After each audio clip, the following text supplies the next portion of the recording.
Tremendous game for the Rockets last night. 22 of 50 from the three-point line. I tell you what, Rockets really shot lights out last night. Raheel Ramzanali joining me now from ESPN 97.5. Raheel, talk about these Rockets last night. The way they played, offense was tremendous, but defense was great also. Yeah, that second quarter when you can hold the Spurs to under 20 points in a quarter and you start hitting your shots, that's where it was wide open and the Rockets were flowing. They did a great job of being active. Kawhi had a really hard time last night. They made him take long jumpers. You can do that to one of the best players in the league and he's not hitting, you're going to have the advantage. Yeah, you talk about Kawhi Leonard. He had 21 points last night, but everybody else, the next leading scorer had 11. They had two guys who scored 11. Everybody else was under that in single digits. Tremendous.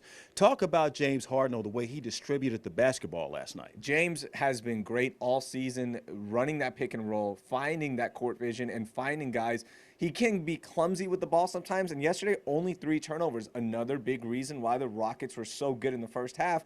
And that pick and roll game with him and Capella, it's been there all season. The Spurs could not adjust at all. Their weak side defense was lacking, and the Rockets exploited that. So a great job by James and Capella.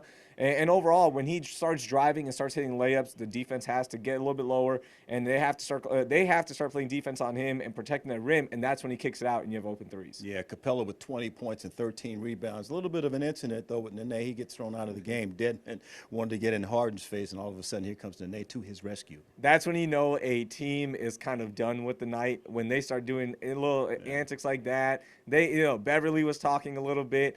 Look, that's the attitude. Mike D'Antoni said this. They need to have a swagger about it. They need to have a swagger, okay? It's the Spurs, yes, but they need to play with some swagger, and they did last night, and that incident showed it. Well, I'll tell you what, the Spurs better find some swagger before they're out of the series. They play again Wednesday night in San Antonio, and, of course, we'll continue covering that for you. From ESPN 97.5 with Raheel Ramzanali, I'm Nate Griffin, Fox 26 News.